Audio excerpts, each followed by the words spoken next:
J'étais en train de faire un malaise. Eric Schell revient sur l'épisode de la bouteille d'eau lors de la CAN 2023.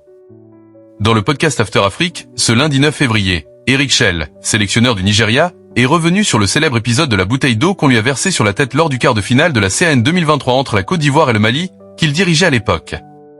C'est une scène qui avait fait le tour des réseaux sociaux. Au terme du quart de finale de la CAN 2023 entre le Mali et la Côte d'Ivoire, remporté par les éléphants dans les toutes dernières secondes de la prolongation, Eric Schell, alors sélectionneur malien, s'était écroulé et accroupi près de son banc avant de recevoir de l'eau sur la tête de la part du kiné du staff des Aigles.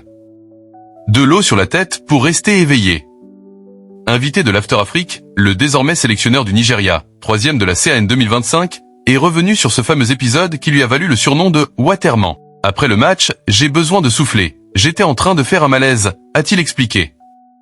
Le kiné à côté de moi sait que je suis en train de faire un malaise et me met de l'eau sur la tête pour que je reste éveillé. Les 18 supporters sénégalais privilégient finalement un « jeûne » par intermittence plutôt qu'une grève de la faim.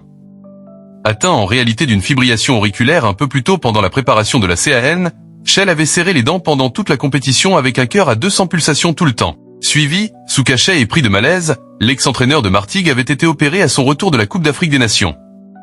Aussi, CAN.